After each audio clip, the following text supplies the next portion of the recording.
আজি বহুত দিনৰ মূৰত মই আকৌ ইউটিউব চেনেললৈ আহিলোঁ। আজি মই আলোচনা কৰিম আগন্তুক হ'ব লগা টেটৰ বিষয়ে, অংক পাঠটোৰ বিষয়ে মই অলপ আলোচনা কৰিম। তো অংক পাঠৰ মানে বেছিক ধাৰণাখিনি মই আজি অলপ দেখুৱাই দি আছোঁ। অংকৰ মূল ধাৰণাটো কি, বেছিক ধাৰণা কি, আচলতে আমাৰ কেইটামান বস্তু আমি জানিব লাগে। মেট্ৰিক পদ্ধতিত যুগ্মাকৰ একক এইবিলাক আমি জানিব লাগে। যিদৰে মেট্ৰিক পদ্ধতিৰ যুগ্মাকৰ এককবিলাক আজি অলপ সাধাৰণ বস্তুবিলাক দেখুৱাই আছোঁ। মেট্ৰিক পদ্ধতিৰ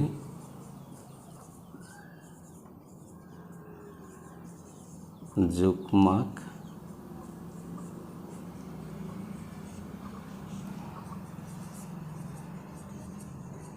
একক 10 মিলিমিটাৰ 1 সেন্টিমিটাৰ হয়। আকৌ 10 সেন্টিমিটাৰ ইকুৱেল 1 ডেচিমিটাৰ। আকৌ 10 ডেচিমিটাৰ 1 মিটাৰ। 10 মিটাৰ 1 ডেকামিটাৰ। 10 ডেকামিটাৰ 1 হেক্টোমিটাৰ। 10 হেক্টোমিটাৰ 1 কিলোমিটাৰ। এই এককবিলাক আমি জানিব লাগে। তেনেকৈ ভৰ ওজনৰ কিবা এটা ওজন বিষয়বস্তু জানিবৰ কাৰণে, ওজন উলিয়াবৰ কাৰণে কিছুমান একক আছে, সেই এককবিলাকো আমাৰ জনা দৰকাৰ। যিদৰে এইকেইটাও সেম তেনেকৈ ইয়াতে মিলিমিটাৰ জেগাত আমি গ্ৰাম ডেকাগ্ৰাম লিখি দিলেই হৈ যাব।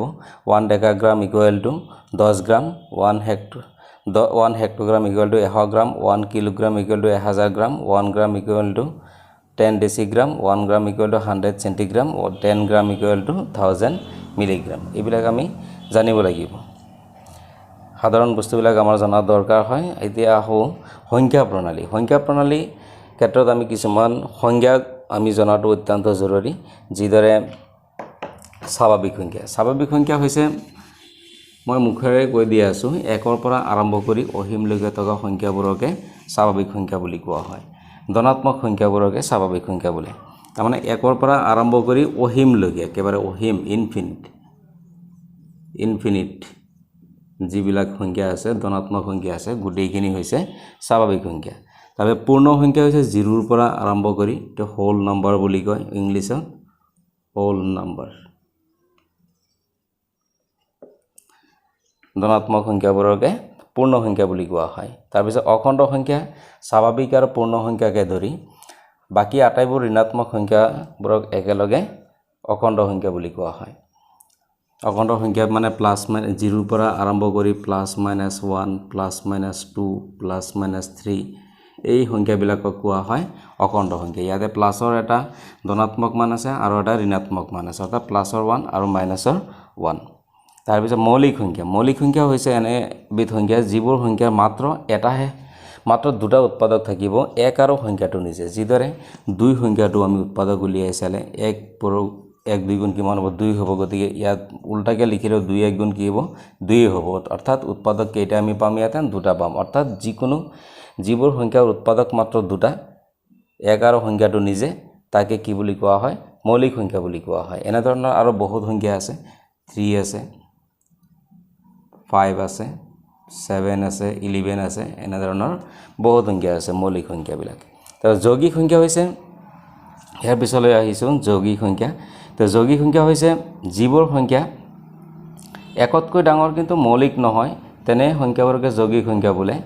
বা এইটো আমি বেলেগ ধৰণেও ক'ব পাৰি যে যিবোৰ সংখ্যাৰ উৎপাদক 2টাতকৈ বেছি থাকে, তেনে সংখ্যাবোৰকে যৌগিক সংখ্যা বুলি কোৱা হয়। যিদৰে 4 সংখ্যাটো আমি লৈছোঁ, 4 সংখ্যাটো 2ৰ লগত 2 পূৰণ কৰিলে কিমান হ'ব? 4। আকৌ 1ৰ লগত 4 পূৰণ কৰিলে কি হ'ব? 4 হ'ব। গতিকে ইয়াত উৎপাদক কেইটা হৈছে? 1 2 2টা আৰু 4টা। কেইটা উৎপাদক হৈছে? 4টা হৈছে। অৰ্থাৎ ইয়াত উৎপাদক তোমাৰ দুটাতকৈ অধিক হৈছে। সেইকাৰণে এই সংখ্যাবোৰকে কি বুলি কোৱা হয়?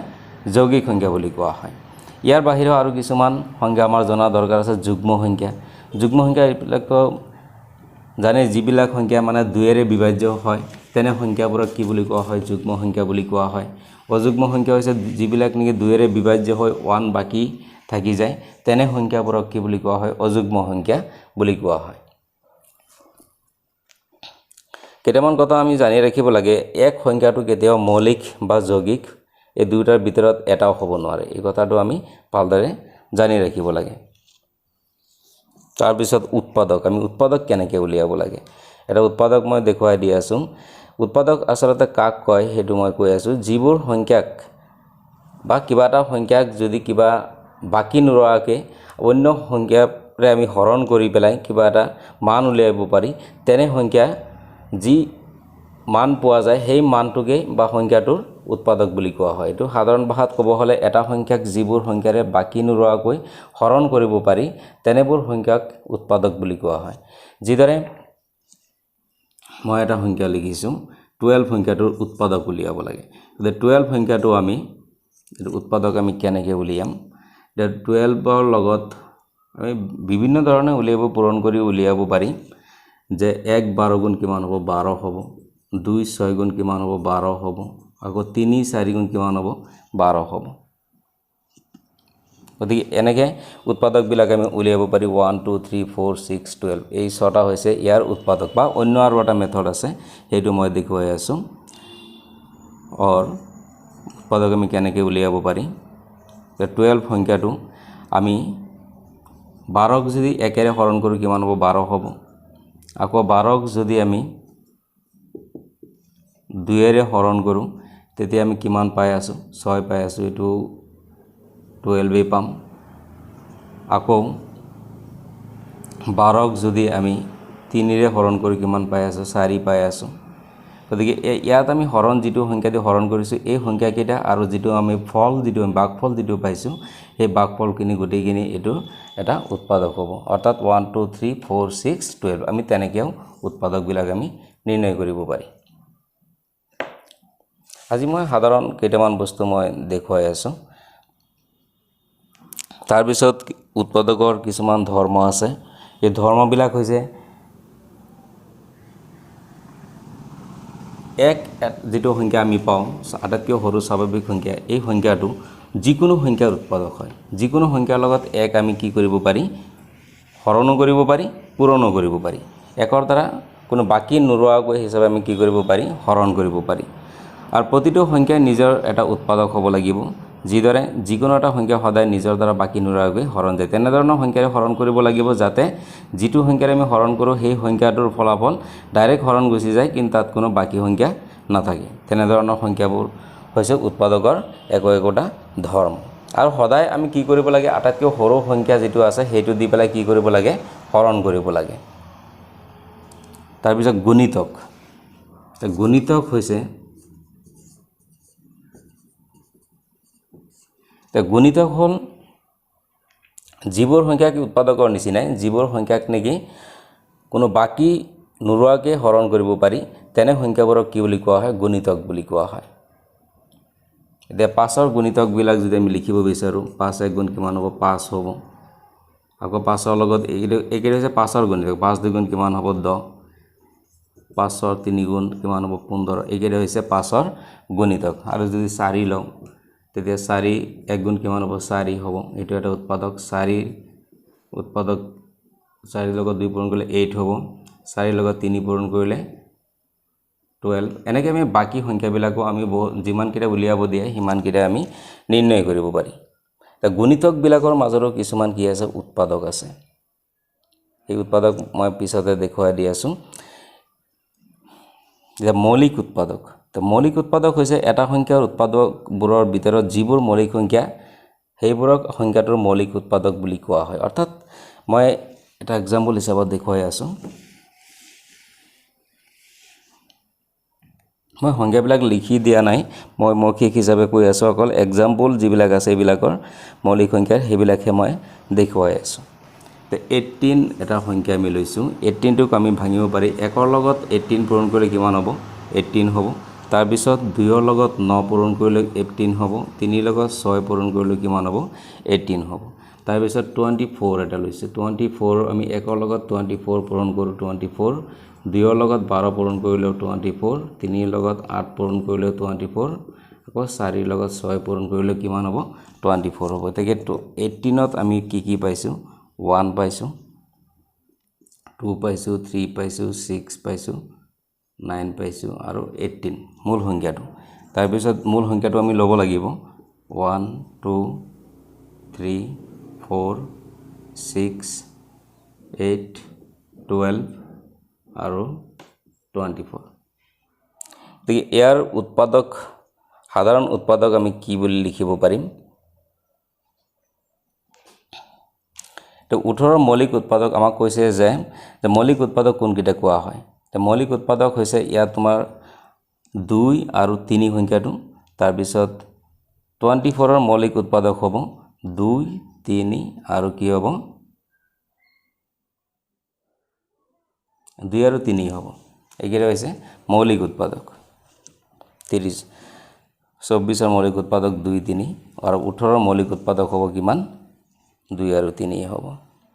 গতিকে এনেকৈ আমি মৌলিক উৎপাদকবিলাক আমি মানে নিজস্ব সংখ্যা যিকোনো এটা সংখ্যাৰ মৌলিক উৎপাদক উলিয়ালে আমি এনেকৈ উলিয়াব লাগে যে দুটাৰ মৌলিক উৎপাদক উলিয়াব দিয়া হয় তে দুটাৰ মৌলিক উৎপাদক কি হ'ব 2 আৰু 3 হ'ব মৌলিক উৎপাদক ইপিনে সাইডত লিখি দি দিলে দুটাত মানে যেটো মিল আছে মৌলিক সংখ্যা সেইকেইটা মৌলিক উৎপাদক তাত আমি যিকোনো এটা সংখ্যাৰ উৎপাদকসমূহক মৌলিক উৎপাদক হিচাপে প্ৰকাশ কৰিব পাৰি এতিয়া হো সাধাৰণ উৎপাদকলৈ সাধাৰণ উৎপাদকবিলাক মানে দুটা সংখ্যাৰ মাজত কেনেদৰে আমি লিখিব পাৰি ধৰি লৈছো সাধাৰণ উৎপাদক কাক কয় কথাটো মই কৈ দিছো যিকোনো দুটা বা ততোধিক সংখ্যাৰ একে একে উৎপাদকবোৰকে সংখ্যা কেইটাৰ সাধাৰণ উৎপাদক বোলে এতিয়া মই 12 আৰু 15 এই দুটা সংখ্যা আমি লৈছো তে 12 ৰ উৎপাদক 12 টো আমি ভাঙি দিও এনে 1 into 12 2 into 6 3 into সৰি ঠিকে আছে 3 পূৰণ 4 তাৰপিছত 15ত 1 into 15 3 পূৰণ 5 এতেকে 12ত আমি পাইছো কি 1 2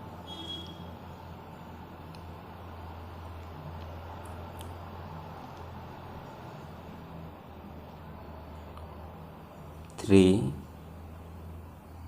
4 6 12 তাৰপে 15ত আমি পাইছো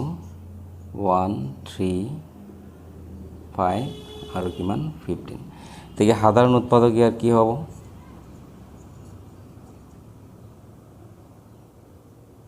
সাধাৰণ মানে দুটাতে কি হ'ব লাগিব মিল হ'ব লাগিব তেতিয়া হেতু সাধাৰণ উৎপাদক বুলি কয় 1 1 মিল আছে তাৰ পৰা এটা লোৱা তাৰ পিছত 3 আৰু 3 মিল আছে হেতু মিলাম আৰু 3 বাকি বিলাক মিল নাই গতিকে 1 আৰু 3 হৈছে এই দুটা সংখ্যাৰ সাধাৰণ উৎপাদক এতিয়া হও গহাও ক্ষেত্ৰত গহাও সেম সাধাৰণ উৎপাদকৰ নিচিনা গহাও হৈছে দুটা সংখ্যাৰ ভিতৰত মিল থকা কেইটা মিল থকা আৰু অমিল যিকেইটা আছে সেই তাৰ এটাও নহয় আৰু লসাগু হৈছে মিল থকাৰ ভিতৰত আৰু অমিল যিবিলাক আছে তাৰ গোটেইখিনি এটা সংখ্যা দি পেলাই বুজাই দি আছো 24 আৰু 36 1 ৰ লগত 24 পূৰণ কৰিলে 24 হ'ব 2 ৰ লগত 12 পূৰণ কৰিলে 24 3 8 গুণ 24 4 6 গুণ কিমান হ'ব 24 তাৰ পিছত 36 টো ভাঙি দিও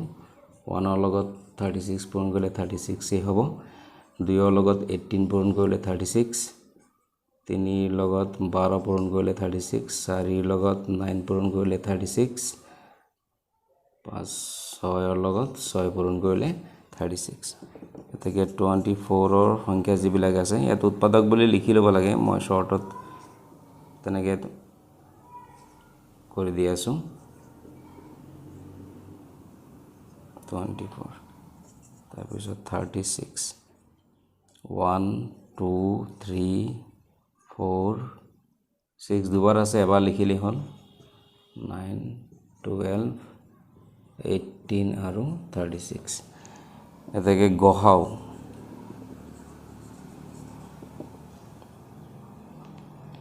উৎপাদকখিনি আছে 1 2 3 4 6 এইখিনিলৈকে এইখিনি আছে সাধাৰণ উৎপাদক আৰু 12 টো লৈ পেলাই গতিকে লাষ্টৰ যিটো সংখ্যা আছে সেইটো হ'ব তাৰ নিৰ্ণয় গহাও সাধাৰণ উৎপাদকখিনি হৈছে এই গোটেইখিনি আমি লিখি দিব লাগে এইটো উলিওৱাৰ আৰু এটা সহজ পদ্ধতি আছে গহাও উলিওৱাৰ মই দেখুৱাই আছো অৰ দি পেলাই 12 কি আছিল 24 আৰু 36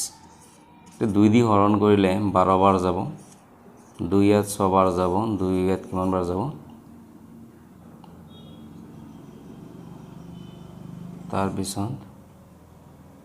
2 24 12 বাৰ 2 12 6 বাৰ 2 6 3 বাৰ তো 2 টো 18 বাৰ যাব 2 9 বাৰ যাব 2 3 ৰে যাব ঠিক আছে 24 2 into 2 into 2 3 তাৰ পিছত 36 আসলে এনেকৈ উলিয়ালে বেছি সহজ হয় গহাও কেইটা ইয়াত যিকেইটা মিল আছে তাকে গহাও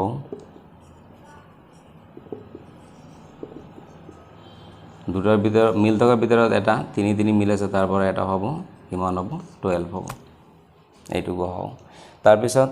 যি লহাগু উলিওৱা হয় লহাগু মই ইয়াতে দেখুৱাই আছো লহাগু মানে মিল থকাৰ ভিতৰৰ যিখিনি আছে এখানে আমি লবই লাগিব তাৰ পিছত অমিল যিকেইটা আছে এইকেইটাও আমি লব লাগিব মিল থকাৰ ভিতৰত লৈ পেলাই অমিল যিকেইটা আছে গুটিখিনি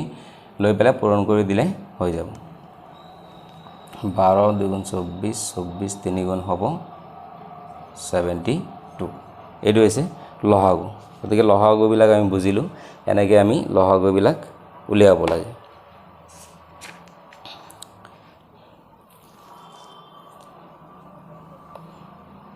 তাৰ পিছত আহিছো সংখ্যালিকাৰ ভাৰতীয় পদ্ধতি তো ভাৰতীয় পদ্ধতি সংখ্যাবিলাক আমি কেনেকৈ লিখিব লাগে এইবিলাক সহজে আছে এইবিলাক কিমান টান নহয়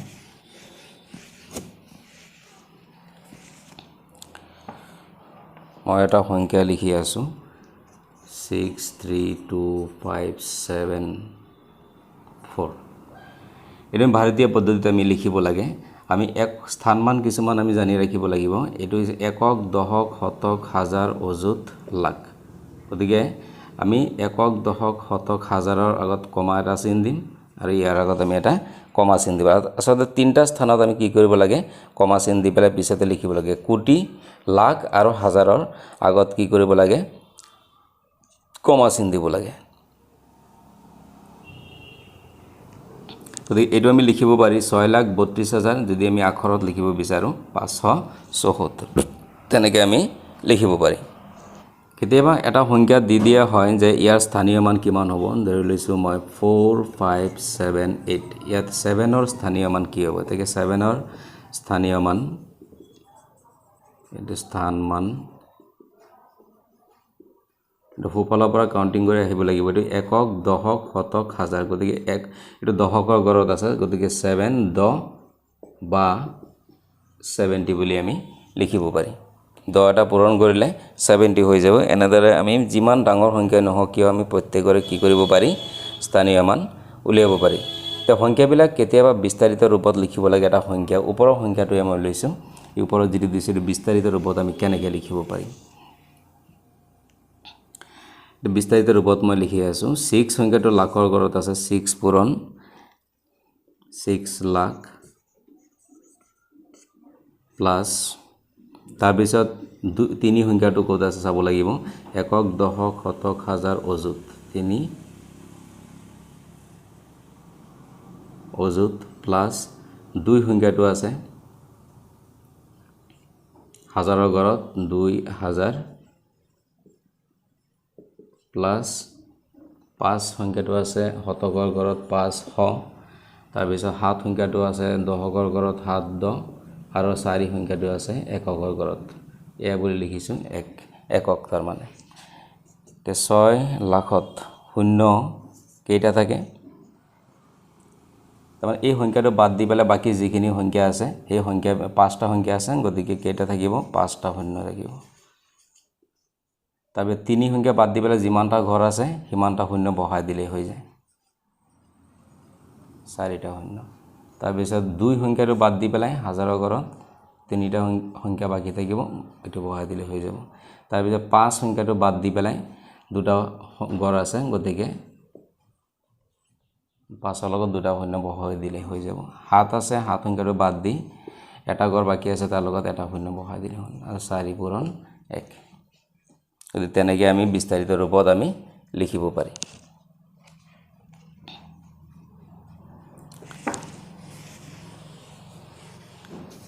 আজি থুলমূল কেইটামান এনে বেসিক ধাৰণা দেখুৱাই আছো তাৰ নেক্সট ক্লাছত মই অপচনেল প্ৰশ্ন যিবিলাক আছে সেই প্ৰশ্ন বিষয়ে আলোচনা কৰিম আমি অংক কৰিবৰ কাৰণে আৰু কিছুমান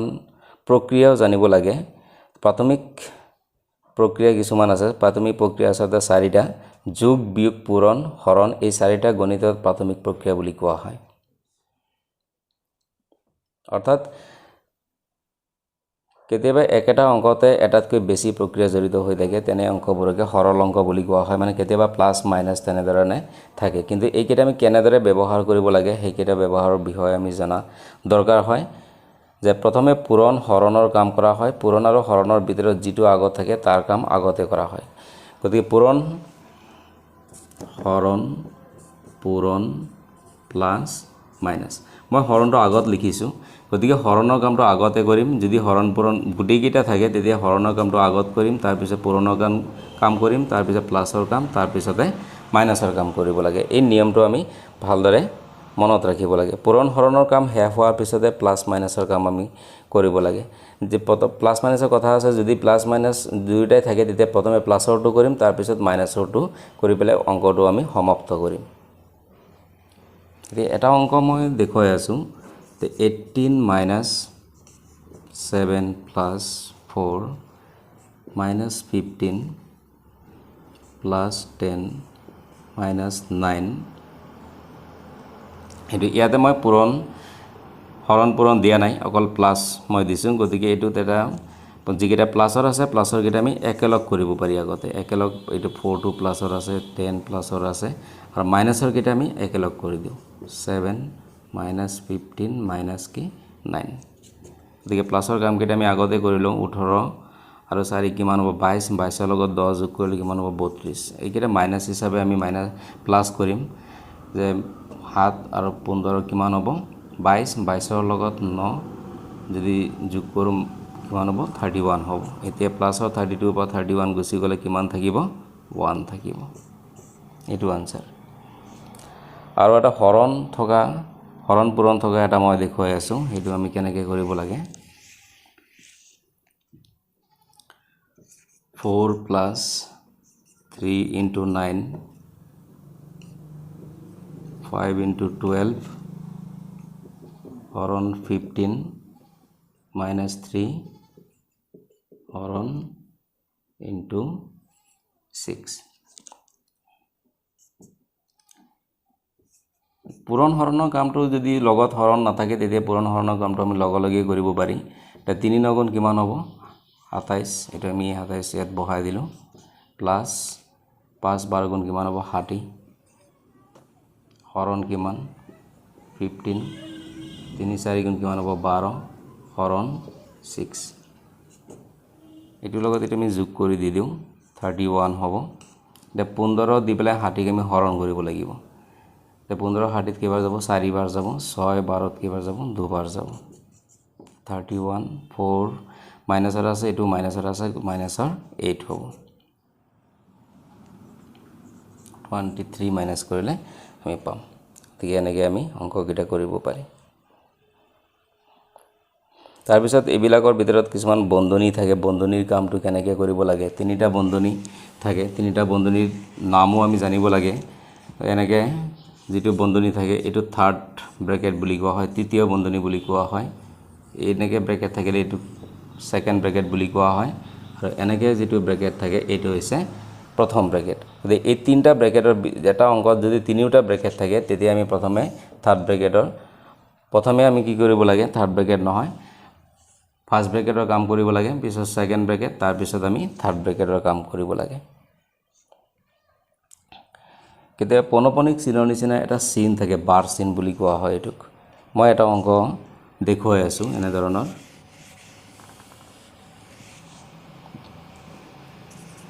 24 7 plus 20 হৰণ 6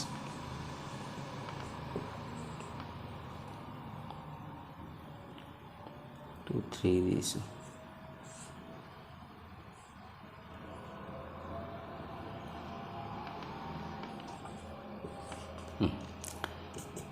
এটু ব্ৰেকেট নাই এটু আমি লাষ্টতে কৰিম এখিনি থাৰ্ড ব্ৰেকেটৰ কাম এতিয়া নকৰো সেকেন্ড ব্ৰেকেটৰ কামটো আমি থৈ দিছো তাৰ পিছত ফাৰ্ষ্ট ব্ৰেকেটৰ কাম 6 টু ইয়াৰ ওপৰত পনপনিকৰ নিচিনা চিন এটা আছে বাৰ চিন বুলি কোৱা হয় এটু কাম আমি আগতে কৰিব লাগিব 5 ৰ পৰা 3 গলে কিমান থাকিব 2 থাকিব এটা কাম হল এতিয়া 7 plus 20 এতিয়া আমি এই ফাৰ্ষ্ট ব্ৰেকেটৰ কামটো কৰি দিম 4 6 ৰ পৰা 2 গলে কিমান থাকিব 4 থাকিব এটা ফাৰ্ষ্ট ব্ৰেকেটৰ কাম হে তাৰ পিছত 24 হৰণ এটা সেকেন্ড ব্ৰেকেটৰ কাম 4 20ত কেইবাৰ যাব 5 বাৰ যাব এটা সেকেন্ড ব্ৰেকেটৰ কাম হে 24 হৰণ 7 5 যোগ কৰি দিলে 12 হ'ব থাৰ্ড ব্ৰেকেটৰ কাম হে হৈ গল এতিয়া 12 24ত হৰণ কৰি দিলে হৈ যাব 24 গতিকে আজিলৈ এইখিনি আলোচনা কৰিলো নেক্সট ক্লাছত মই আৰু পৰিমেয় অপৰিমেয় এইবিলাকৰ বিষয়ে আলোচনা কৰিম পৰিমেয় সংখ্যাবিলাকক কোনবিলাকক কোৱা হয় তেনে ধৰণৰ প্ৰশ্নবিলাক আমি আলোচনা কৰিম আৰু অপচনেল যিবিলাক প্ৰশ্ন পৰীক্ষাত সম্ভাৱ্য প্ৰশ্ন যিবিলাক টেটৰ কাৰণে জৰুৰী প্ৰশ্ন আছে সেই প্ৰশ্নৰ বিষয়ে থুলমূল আবা দিবৰ কাৰণে চেষ্টা কৰিম গতিকে আপোনালোকে যদি ক্লাস ভাল লাগিছে চেনেলটো সাবস্ক্ৰাইব কৰি দিব ধন্যবাদ